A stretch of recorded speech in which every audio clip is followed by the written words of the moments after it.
నమస్తే, welcome to cube TV. నేను గిరిజ. ఇవాళ మనతో పాటు ప్రముఖ జ్యోతిష్య పండితులు డాక్టర్ గుండెపూడి శివసుధీర్ శర్మ గురువు గారు ఉన్నారు. వారితో మాట్లాడి అసలు ఈ పితృదోషం అనేది ఎలా ఉంటుంది, ఎలా వస్తుంది, దీనికంటే ఏమైనా నివారణ చర్యలు ఉన్నాయా అనే విషయాన్ని తెలుసుకునే ప్రయత్నం చేద్దాం. గురువు గారు నమస్కారం. శ్రీమాత్రే నమః, శ్రీ గురుభ్యో నమః. జరగకూడని టైంలో పెళ్లి జరగటం వల్ల చనిపోయిందండి. అంతే కదా నాన్న. ఇప్పుడు good and bad, good time bad time, అవునా? శని బాలేదు అని అంటాం. శని మన దగ్గర వచ్చి పక్కన వచ్చి కూర్చుంటాడా? లేదు, కూర్చోడుగా. ఆ లక్షణాలు కలిగినటువంటి వ్యక్తులు మన జీవితంలోకి తీసుకొస్తారు. అదే గ్రహస్థితి. మంచి సమయం జరుగుతుంటే మనకు మంచి చేసేవాడిని తీసుకొస్తారు, చెడు సమయం జరుగుతుంటే వాడి వల్ల ఏదో చెడు జరగబోతుంది కాబట్టి వాడు మన జీవితంలో తీసుకొస్తారు. మనంతలో మనం చేయకోసుకోం కదా, మనంతలో మనం నిప్పు పెట్టుకోం కదా. ఎదురువాడు పెడుతూ ఉంటాడు, నిప్పు పెడుతుంటాడు, ఎదురువాడు గోతులు దిగుతుంటారు. సో అలాంటి వాళ్ళ వల్ల ఎక్కువగా ఈ రకమైనటువంటి పరిస్థితులు రావటం. పెళ్ళైన తర్వాత ఎవ్వరూ కలిసి ఉండలేదు నాది. చాలా అతి తక్కువ మంది, వేళ్ల మీద లెక్క పెట్టే మంది కలిసి ఉంటున్నారు. అంతేనన్న. 100 పెళ్ళిళ్ళు జరిగితే 10 పెళ్ళిళ్ళు మాత్రమే సక్సెస్ అవుతున్నాయి, మిగిలిన 90 పెళ్ళిళ్ళు కూడాను విఫలం అయిపోతున్నాయి. సో ఈ పెళ్లిల విఫలం అవ్వటానికి కూడా పితృదోషం ఒక కారణం అనుకోవచ్చు. తప్పనిసరిగా నాన్న. స్త్రీ శాపం నిండుగా, పితృదోషం స్త్రీ శాపం అనేది నిండుగా ఇంట్లో ఉంటుందో ఆ ఇంట్లో సెకండ్ మ్యారేజెస్, సెకండ్ కూడా కాదు మ్యారేజెస్ జరుగుతూ ఉంటాయి. 2, 3, 4 చేసుకున్న వాళ్ళు కూడా ఉన్నారు. ఇప్పుడు మనమే ఈ జనరేషన్ ఇలా ఉంటే నెక్స్ట్ జనరేషన్లో రాబోయేటువంటి ఈ దోషాలకు ఉండేటువంటి ఫలితం ఒక్క మాటలో చెప్తానన్నా. ఎరా వాడికి ఫస్ట్ మ్యారేజ్ అంటే, ఒకటే మ్యారేజ్ అంటే వాడికి, మనకు 4 అని చెప్పుకునే దరిద్రమైన హీన స్థితికి దిగజారేటువంటి పరిస్థితులకు మనం వెళ్ళపోతున్నాం గ్యారంటీ. ఒక పెళ్ళి అదేదో పరువు అంతా పోయినట్టుగా ఫీల్ అయ్యేటువంటి పరిస్థితి. ఎన్ని పెళ్ళిళ్ళు జరిగితే అంత గొప్పగా ఉండేటువంటి పరిస్థితిలోకి, ఆలోచనకి దిగజారాల్సిన పరిస్థితికి వెళ్ళిపోతున్నాం మనం. ఇవన్నీ కూడా కేవలం ఫారెన్ కల్చర్ ఇండియాలో మన సనాతన ధర్మంలో చక్కగా రాజ్యం వెళ్తోంది, అవునా? దీంతో పాటుగా బిజినెస్ చేస్తుంటారు నాన్న. పక్కవాడు ఇదే బిజినెస్ చేస్తూ ఉంటాడు, వాడు బాగానే ఉంటాడు, వీడికి మాత్రం ఏమీ ఉండదు.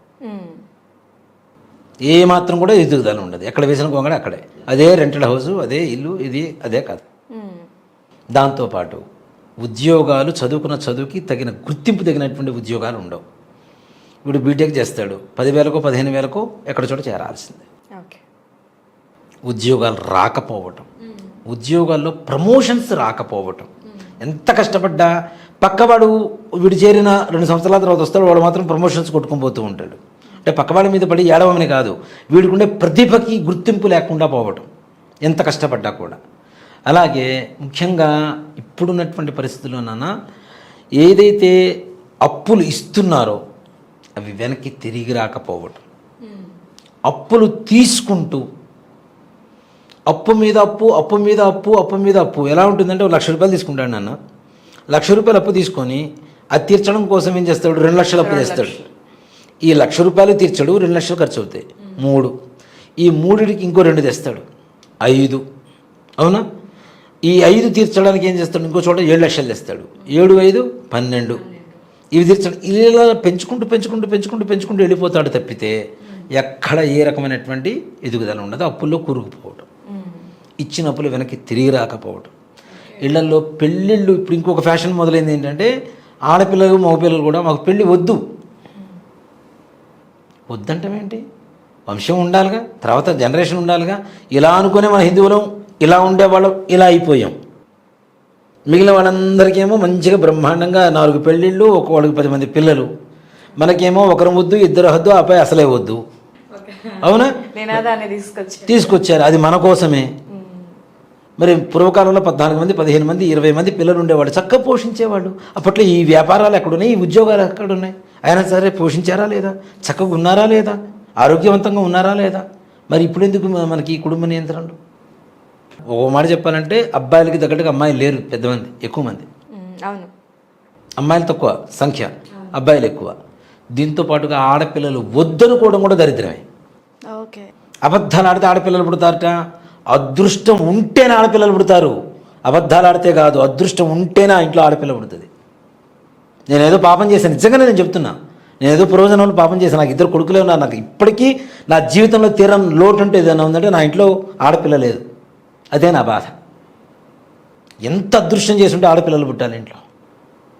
సంతానం మగ సంతానం కావాలి, కానీ ఆడపిల్లల్ని వద్దనుకొని గర్భంలోనే చంపేస్తున్నారు చూసారా. వీటిని భ్రూణ హత్య అంటారు, గర్భస్థ శిశు మరణాలు అంటారు. వీటి వల్ల కూడా భవిష్యత్ తరాలకి తప్పనిసరిగా శాపం రాబోతోంది. అంటే గురుగారు ఇక్కడ ఒక్క పాయింట్, అంటే మామూలుగా కడుపులో పిండాన్ని భ్రూణ హత్యలు చేసేస్తున్నారు కదా. సో అమ్మాయికి ఇష్టం ఉంటుంది, బట్ భర్తకి ఇష్టం ఉండదు. అలాంటప్పుడు ఆడపిల్ల అని తెలిసినప్పుడు వద్దు అంటారు. సో ఆ శాపం మరి ఆడవాళ్ళకి తగులుతుందంటారా, తండ్రికి తగులుతుందంట? ఒక మాట చెబుతున్నాను, ఇంగువ తీసుకురండి, ఒక క్లాత్లో కట్టండి, ఇంగువ తీసేయండి, ఆ క్లాత్ వాసన వస్తుందా రాదా? వస్తుంది. ఇది కూడా అంతే, అదే వంశంలో చెందిన వాళ్ళుగా వీళ్ళు. ఓకే, అవునా? ఆ వాసన అయితే ఉంటుంది కదా తప్పనిసరిగా. మరి కాబట్టి ఇట్లాంటి భ్రూణ హత్యలు కూడా తప్పనిసరిగా భవిష్యత్తరాల్లో దోషపూరితంగా మారబోతున్నాయి తప్పనిసరిగా. వీటి వల్ల సంతానం, వివాహం, ఉద్యోగం, ఆర్థికం, రుణబాధలు, శత్రుబాధలు పెరుగుతూ ఉంటాయి. పిల్లలు మాట వినటువంటి పిల్లలు పుడుతూ ఉంటారు. దీంతో పాటుగా ముఖ్యంగా హెల్త్ ప్రాబ్లమ్స్, 30 ఏళ్ళకి BP, sugar, thyroid, cancer, heart problem, brain stroke. దీంతో పాటుగా నాన్న సూసైడ్ చేసుకుంటుంటారు కదా కొంతమంది. ఇది కూడా మన పూర్వీకుల్లో ఎవరికి ఉన్నటువంటి ఆలోచన స్థితి వీళ్ళకి వస్తుంది, ఆ సెన్సిటివిటీ. ఓకే ఓకే, స్వతహాగా కలిగింది కాదు. వీళ్ళు ముఖ్యంగా ఇప్పుడు మనం చూస్తున్నాం కదా, హెరిడిటీ అంటుంటాం, వంశపరంపరకు వచ్చేటువంటి అనారోగ్యాలు, ఇందాక చెప్పినవన్నీ కూడాను. దీంతోపాటు సూసైడ్ చేసుకోవాలన్న ఆలోచన కూడా హెరిడిటీ అనే చెప్తాను నేను. ఎక్కడ మన పూర్వీకులు ఎవరికో ఈ ఆలోచన స్థితి ఉంది కాబట్టి భవిష్యత్ తరాల్లో వస్తూ ఉంటాయి. ఇవన్నీ కూడా పితృదోషాలు, స్త్రీ శాపాలు అవుతూ ఉన్నాయి. వీటి వల్ల ఇప్పుడు నేను చెప్పిన మనం చెప్పుకున్న ప్రాబ్లమ్స్లో ఏదో ఒక ప్రాబ్లం ఫేస్ చేస్తూనే ఉన్నారు ఎవరో ఒకళ్ళు. ప్రతి ఒక్కళ్ళు పెళ్లి కాకపోవడమో, సంతానం కలకపోవడమో, కలిగిన సంతానం ఆరోగ్యంగా లేకపోవడమో, మాట వినలేకపోవడమో, పెళ్ళిళ్ళు కాకపోవడమో, పెళ్ళైన తర్వాత కలిసి ఉండలేకపోవటము, 1, 2, 3, 4 పెళ్ళిళ్ళు జరగడము, ఇవన్నీ కూడా నిజంగా చాలా చాలా పాపాలనే చెప్తాం. ఒక్క పాయింట్ గురుగారు, సో ఇన్ని రకాల సమస్యలు స్త్రీ నుంచి మొదలయ్యేటివి కూడా ఆ శాపంగానే మారుతుంది. సో మనం రీసెంట్ డేస్లో కానీ ప్రీవియస్ కానీ చూసుకుంటే ఈ గ్యాంగ్ రేప్స్ అనేటివి ఎక్కువగా జరిగాయి. సో ఆ గ్యాంగ్ రేప్లో ఎవరైతే పాల్గొని ఉంటారో అబ్బాయిలు, అది చిన్న వయసా పెద్ద వయసా అనేది పక్కన పెడితే వాళ్ళు అందులో ఒక పార్ట్ అయ్యారు.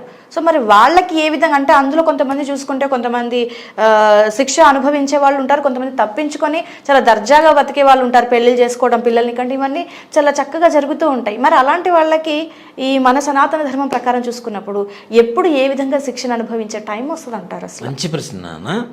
ఇప్పుడు మనం ఆఫీస్లో ఉంటాం, సీసీ కెమెరాలు ఉంటాయి కాబట్టి బాస్ చూస్తుంటాడని చెప్పి జాగ్రత్తగా బిహేవ్ చేస్తాం. ప్రపంచంలో అతిపెద్ద సీసీ కెమెరా భగవంతుడు. అతిపెద్ద సీసీ కెమెరా ఎవరంటే భగవంతుడే. ఆయన చూడకుండా ఉంటాడా? ఎవ్రీథింగ్ చూస్తాడు. తప్పనిసరిగా పాపం పండాలంటాం కదా, పాపం పండాలంటాం కదా, ఈ దోషం కూడా అదే చెప్తూ ఉంటాను నేను. ఇప్పుడు మా తాతగాన ముత్తాతలు ఎప్పుడో సెకండ్ మ్యారేజ్ చేసుకొని ఎవరినో బాధ పెడితే మాకెందుకు వస్తుంది అంటే, చెట్టు వేసిన వెంటనే పెద్దదైపోతుందిగా చెట్టు, నిదానంగా పెరుగుతూ పెరుగుతూ పెరుగుతూ పెరుగుతూ పండ్లు పండుతాయి చూసారా, అదే పాపం పండటం. ఓకే, భవిష్యత్ తరాలు అనుభవిస్తూ ఉంటాయి. అవునా? అలాగే ఇలాంటి తప్పులు చేసినటువంటి వ్యక్తులు ఎవరైతే ఉంటారో తప్పనిసరిగా శిక్ష అనుభవించవలసిందే. భగవంతుడి దృష్టిలో అందరూ సమానమే, ఆయన దృష్టిలోంచి ఎవరూ తప్పించుకోలేరు. ఇంకోటి కూడా చెప్తా, భగవంతుడి నుంచైనా తప్పించుకోవచ్చేమో కానీ కర్మ దృష్టిలోంచి ఎవరూ తప్పించుకోలేరు. చేసిన కర్మ ఫలితం తప్పనిసరిగా అనుభవించి తీరాల్సిందే. మీరు వంట చేస్తారు నాన్న, మీరే తినాలి. మంచిగా చేసుకుంటారా లేదా కదా? చెడుగా చేస్తే తింటారా? తినలేం కదా. సో ఇది కూడా అంతే, కర్మ ఫలితం అనేటువంటిది ప్రతి ఒక్కరు అనుభవించాల్సిందే. ఇవన్నీ అంటే ఎన్ని రకాల దోషాలు వస్తున్నాయి, ఎన్ని రకాల పాపాలు చేస్తున్నాం. దీంట్లో నాన్న ఇంకొక గొప్ప విషయం చెప్తా. ఇప్పుడు స్త్రీ శాపం, పితృదోషం ఒకళ్ళకు ఉంది. ఎగ్జాంపుల్, ఒక అమ్మాయికి ఉంది. కానీ ఈ అమ్మాయికి పెళ్లి చేయాలి అంటే తప్పనిసరిగా మరలా అవే దోషాలు ఉన్న వంశం నుంచి అబ్బాయి వస్తాడు. వీళ్ళిద్దరే భార్యాభర్తలు అవుతారు, లేకపోతే కారు. దోషాలు ఉన్న వాళ్ళకి దోషాలు ఉన్న వాళ్ళే తగులుతారు. 100% దాంట్లో అనుమానమే లేదు నాన్న. దానికి ఇంకో ఎగ్జాంపుల్ కూడా చెప్తా. ఓకే, మనుషులం దోషాలు ఉండొచ్చు, ఉండకపోవచ్చు అనుకుంటారు. కానీ శాస్త్రం ఏం చెప్తుందంటే, రుణానుబంధ రూపేణ పశుపత్ని సుతాలయ అని చెప్పి గొప్పగా శాస్త్రం చెప్పింది. మన ఇంట్లో పెట్స్ తెచ్చుకుంటాం కదా, పెట్స్, గోవులు, గేదెలు, వాటి డేట్ ఆఫ్ బర్త్ తీసుకోండి, మన ఇంట్లో ఉండే జాతకాలకి సింక్ అవుతూ ఉంటాయి అవి. ఓకే, 100% వాటికి కూడా ఆ దోషాలు ఉంటేనే మన ఇంటికి వస్తాయి, లేకపోతే రావని చెప్తా. ఇదైతే చాలా మ్యాజికల్ గా అనిపిస్తుంది గురువు గారు. పశు పత్ని సుతాలయన ఫస్ట్ మొట్టమొదటిగా పశువులే చెప్పారు. పత్ని భార్య, సుతాలయ పిల్లలు. దీంతో పాటు నా రీసెర్చ్లో నాకు తెలిసింది ఏంటంటే మనకి పరిచయం అయ్యేటువంటి ప్రతి వ్యక్తి కూడా దోషాలు ఉంటేనే ఆ దోషం ఉన్న వ్యక్తికి పరిచయం అవుతారు, లేకపోతే కారు. ఫ్రెండ్స్, ఓకే, దీంతో పాటు మనం ఉద్యోగ రీతిలో వెళ్ళేటప్పుడు వందల రకాల మంది ఉంటారు, వేల మంది లక్షల మందిలో కలిసినా సరే 1,00,000 మందికి ఉంటేనే మీరు వాళ్ళ మధ్యలో ఉంటారు, లేకపోతే ఉండరు. సో మనతో మాట్లాడి పరిచయం అయ్యే ప్రతి ఒక్కరికి కూడా సేమ్ దోషం 100% ఉంటేనే అవుతారు నాన్న, లేకపోతే కారు. దాంట్లో అనుమానమే లేదు. సో అలా అని మనం అనుకుంటాం. సో ఎదుటి వ్యక్తులు అలా అనుకుంటారా?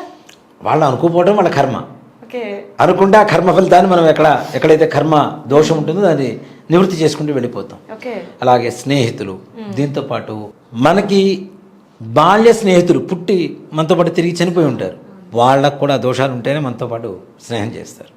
దీంతోపాటు మనకు చదువు చెప్పే గురువుతో సహా వాళ్ళకు కూడా దోషాలు ఉంటేనే వాళ్ళ దగ్గర మనం పోయి చేరుతాం, లేకపోతే చేరం.